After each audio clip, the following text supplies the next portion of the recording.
কলেজে সকলের সামনে প্রিন্সিপালের মুখে ঝামা ঘষে উচিত শিক্ষা দিল বিদ্যা। সম্পূর্ণটা জানতে ভিডিওটা প্রথম থেকে দেখতে থাকুন। ধারাবাহিকের শুরুতে দেখা যায় যে বিদ্যা রাজদেব বাবুকে বলছে, আপনি আমার নামে বদনাম করুন সেটা ঠিক আছে, কিন্তু আপনি যদি আমার ইউনিভার্সিটির কথা বলেন তাহলে আমি আপনাকে আমার বায়োলজি ক্লাসে নিয়ে গিয়ে বসিয়ে লেসন দেওয়ার ক্ষমতাটা রাখি। রাজদেব বাবু তো চিৎকার করে ওঠে। বিদ্যা বলছে, একদম চিৎকার করবেন না, আমি আপনাকে চিৎকার করতে মানা করেছি না? তো বিদ্যা তো বলছে যে আপনার বোনগুলো ভেঙে একেবারে রেখে দেব, তাহলে আপনি সারা জীবনও আর উঠে চলাচল করতে পারবেন না। তো রাজদেব বাবু তখন বলছে যে তুমি খুবই অভদ্র একজন মেয়ে। বিদ্যা বলছে, আপনার সঙ্গে আর ভদ্রতা আমি কি বা দেখাবো মিস্টার রাজদেব চ্যাটার্জি? আমি না ব্যাগে বর্ণ পরিচয় বই নিয়ে ঘুরি, আমার বাড়িতে বায়োলজির বই ভর্তি। আমি না শুধু একটাই কথা বুঝি, আর সেটা হলো হোয়াট ইজ এডুকেশন। আমি শুধু এইটুকু বুঝি যে শিক্ষা কাকে বলে। আমি এইটুকু বুঝি যে ওই দরিদ্র স্কলারদের মাথা উঁচু করে দাঁড়ানোর যোগ্যতা আছে। আমি আপনাকে বলছি, শিক্ষিত সমাজ যদি না হয় তাহলে সেই সমাজ পিছিয়ে পড়ে। রাজদেববাবু বলছে, শাট আপ, আমাকে একদম অ্যাডভাইস দিও না, জ্ঞান দিও না, বরং তুমি নিজেকে বাঁচিয়ে রাখো। কারণ তোমার মাথার উপরে তোমার বাবারও হাত নেই, তোমার মায়েরও হাত নেই, তুমি নিহাতি একজন অনাথ। কখন কোন দিন গুলি খেয়ে বেওয়ারিশ লাশের মতো পড়ে থাকবেন। যদি কলেজ ভাঙতে না দাও, একাডেমি গড়তে না দাও, তাহলে আমি বুলডোজার দিয়ে কলেজ ভেঙে দেব, অ্যান্ড আই মিন ইট। বিদ্যা তো স্পষ্ট করে জানিয়ে দেয় যে রাজদেব বাবু যদি শিক্ষা নিয়ে ধান্দা করেন তাহলে ওনাকে জনসমক্ষে বিদ্যা নিয়ে যাবে, আর স্টুডেন্টসদের হাতে ছেড়ে দেবে রাজদেব বাবুকে। ওদের মধ্যে তো ভীষণ রাগ আছে, কারণ ওদের সামনে থেকে সাধারণ স্টুডেন্টসরা ডোনেশন দিয়ে বেরিয়ে যাচ্ছে, আর ওরা সারা জীবনের মতো পিছিয়ে পড়ছে। সেই কারণেই বিদ্যা রাজদেব বাবুকে ওদের হাতে তুলে দেবেন, আর তখন না থাকবে কোনো বায়ো আর না থাকবে কোনো লজিক। এই বলেই তো বিদ্যা মুখের উপরে ফোনটা কেটে দেয়। রাজদেববাবু তখন চিৎকার করে বলছে, ওর এত বড় স্পর্ধা। তখন রুষা রাজদেববাবুকে বলছে, তুমি একটু শান্ত হও না, তুমি কেন এত উত্তেজিত হচ্ছে, তোমার তো শরীর খারাপ করবে। রাজদেববাবু বলছে, তুমি বুঝবে না। রাজদেববাবু তারপরে ত্রিধাকে বলছে, শোনো, ও কাল থেকে না এই বাড়িতে প্রবেশ করবে না কলেজে প্রবেশ করবে। ত্রিধা তো যে ধরেই নিয়েছে, বিদ্যাকে তো ও ঘরে ঢোকাবেই, আর রইল বাকি ওনার কলেজে। ওনার পুরো ব্যাটালিয়নও আটকাতে পারবে না। রাজদেব বাবু বলছে, ঠিক আছে, দেখা যাক, এই বলেই চলে যায়। তখন সৃঞ্জয়ী ত্রিধাকে বলছে, দিদি ভাই, তুমি তো আননেসেসারি ওই লোকটার সঙ্গে আর্গুমেন্ট করছো। তুমি কেন করছো, কেন বুঝতে পারছো না? আজকে তুমি এই যে এত বড় বড় কথা বলছো না, তুমি কিন্তু সেই ব্যবসা থেকে টাকা নিয়ে তুমি গয়না পরো, তুমি গাড়ি চড়ো। ত্রিধা তখন বলছে, চড়বো না গাড়ি, আমি পরবো না গয়না। কিন্তু ওই মেয়ে আমার চোখে আঙুল দিয়ে দেখিয়েছে যে মানুষ পড়ার যোগ্য, তার যোগ্যতা আছে, আর যে অযোগ্য সে সরে যাবে। দেখবি একদিন ওই মেয়েটা ওই লোকটাকে ক্লাসরুমে বসিয়ে লেসন দেবে, as a professor, as a teacher, professor বিবি। অপরদিকে বিদ্যা তো কলেজে চলে যায়, তো প্রিন্সিপালের কেবিনে যায়। তো প্রিন্সিপাল একটা কাগজ বিদ্যার সামনে ধরে। তো বিদ্যা জিজ্ঞেস করছে, এটা কি স্যার? প্রিন্সিপাল বলছে, খুলে দেখুন। বিদ্যা বলছে যে টাকা বা ওই ফর্মেরই কিছু একটা হবে, তাই তো? কি এটা বলবেন তো? তখন প্রিন্সিপাল বলছে, অ্যাপয়েন্টমেন্ট লেটার। আমাদের এই একাডেমিটা বানাতে বছর 2 সময় লাগবে, আর সেই অ্যাপার্টমেন্টে আপনাকে ডিপার্টমেন্টের হেড করে দেওয়া হয়েছে।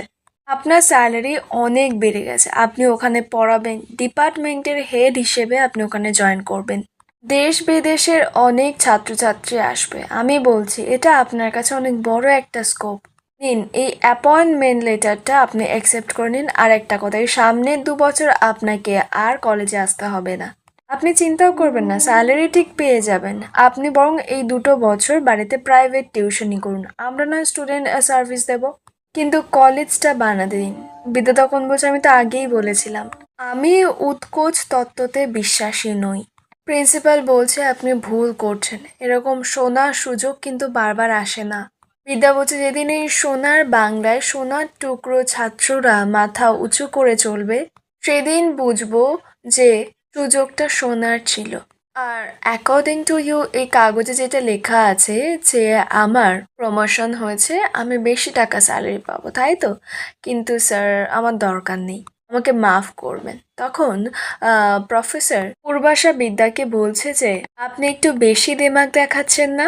মানে আপনি একটু বেশি প্রবলেম ক্রিয়েট করছেন না? আপনি কি চান না যে এই কলেজের সুনাম হোক, এই কলেজের উন্নতি হোক? বিদ্যা তখন বলছে এটা কোনো উন্নতি নয় প্রফেসর পিসি, এটা হচ্ছে ব্যক্তিগত লাভ, ব্যক্তিগত উন্নতি। প্রত্যেকটা দিন আমরা নিজেদেরকে বিক্রি করছি, কিন্তু আই এম সরি, আমি নিজেকে বিক্রি করতে রাজি নই। ছোটবেলায় স্কুল কলেজে টিচাররা আমাদের বলেছিলেন যে কখনো বিক্রি করো না আর কখনো বিক্রি হয়েও না।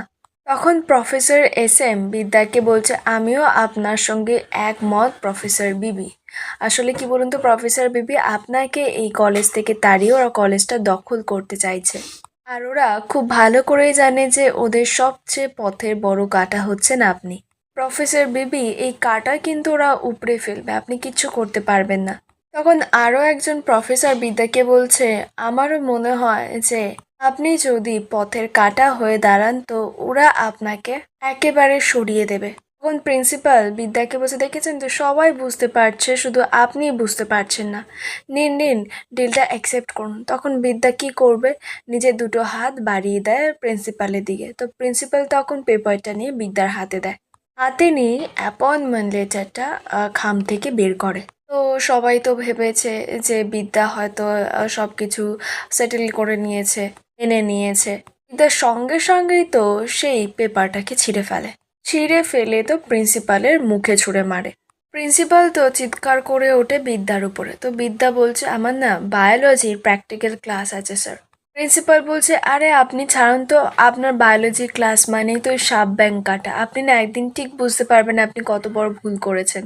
বিদ্যা তখন জানায় যে বায়োলজির প্র্যাকটিক্যাল ক্লাস মানে শুধু সাপ ব্যাং কাটা নয়, আমার মনে হয় যে এখন মানুষ কাটাও উচিত, আর সেই টেবিলে আপনাকেই প্রথম তোলা উচিত।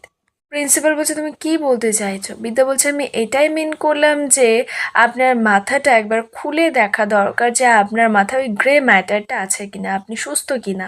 বিদ্যা তো একেবারে প্রিন্সিপালের মুখে ঝামা ঘষে দেয়। তো প্রিন্সিপাল তো মারতে যাচ্ছিল, তখন প্রফেসর পিসি প্রিন্সিপালকে বলছে স্যার একদম মহিলার গায়ে হাত তুলবে না, তাহলে কিন্তু কেস খেয়ে যাবেন। প্রফেসর বিবি আপনি এখান থেকে যান। প্রিন্সিপাল বিদ্যাকে বলছে আমি আপনাকে বলছি আপনি কিচ্ছু করতে পারবেন না, ওরা আপনাকে জাস্ট উড়িয়ে দেবে। বিদ্যা তো ভালো করে একেবারে মুখে ঝামা ঘুষে দিয়ে চলে যায়। অপরদিকে বিদ্যা তো ক্লাস নিতে যাচ্ছিল, তখনই একজন ছেলে বিদ্যাকে ডাকে। বিদ্যা বলছে কি হয়েছে? তখন ছেলেটা বলছে ম্যাম আমি একজন সায়েন্সের স্টুডেন্ট, আমি অনেক দিন ধরে চেষ্টা করছি আপনার সঙ্গে কথা বলবো কিন্তু বলতে পারছিলাম না। বিদ্যা বলছে কি হয়েছে বলো। এটা বলছে যে আমি কলেজে ভর্তি হতে চাই, কিন্তু বলছে ওরা অনেক অনেক ডোনেশনস লাগবে, কি কোটা আছে। বিদ্যা বলছে আচ্ছা বুঝতে পেরেছি।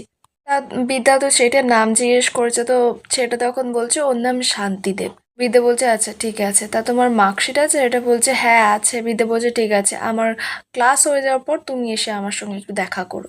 বিদ্যা ওখান থেকে চলে যেতেই তখনই তো ছেলেটার কাছে শ্রাবণ আসে। শ্রাবণ তো ছেলেটার গেট আপ দেখে হাসছে আর বলছে কেউ তোকে দেখে বলবে যে তুই শহরের সব থেকে ধনীতম ব্যক্তির একজনের ছেলে, যে বিদ্যা ব্যানার্জির মতো কয়েকশো প্রফেসরকে অ্যাপয়েন্ট করতে পারে। যাই হোক ভেগ ধরে থাক, যেমন বলছি তেমন কর, তারপরে বিদ্যা ব্যানার্জি বুঝতে পারবে যে কত ধানে কত চাল। রাবণ তারপরে জানায় যে আজকে ডিস্কে চলে আসবি, পার্টি হবে, ঠিক আছে। দিকে রাজদেব বাবু তো ফাগুনদের বাড়িতে চলে যায়। গিয়েই রাজদেব বাবু তোরসা ওদেরকে বলছে যে আমি সব রকমভাবে চেষ্টা করেছি, টাকার লোভ দেখিয়ে কত কি না করে দেখিয়েছি, কিন্তু আপনার মেয়ে পণ ধরেই আছে যে সে আমাদের একাডেমিটা বাঁধতে দেবে না। আপনি প্লিজ বোঝার চেষ্টা করুন এখানে কত টাকা ইনভেস্ট আছে, এখানে আপনার স্বামীর টাকা আছে, আমার টাকা আছে, আমাদের এত বড় একটা কোম্পানি, আমাদের এত বড় একটা স্বপ্ন যে একাডেমিটা হবে, প্লিজ আপনি কিছু একটা করুন। আমি যদি মনে করি না তাহলে আমি চাইলে ওই প্রফেসর বিদ্যাকে যে কোনো দিন সরিয়ে দিতে পারি। ইহু রেগে যায়, রাজদেববাবুকে বলছে তারপর মেরে দিয়ে এই বাড়ির মেয়ে আপনার বাড়ির বউ হয়ে যেত। যে বাড়ির কর্তা মানুষ খুনের হুমকি দিচ্ছে সেই বাড়িতে লক্ষ্মীশ্রী কি করে থাকবে? আপনার স্ত্রী আপনার সঙ্গে এত বছর সংসার করলো কিভাবে? আর এখানেই আজকে পর্বের আপডেট শেষ হয়। দেখা হবে আগামী পর্বের আপডেটের সঙ্গে।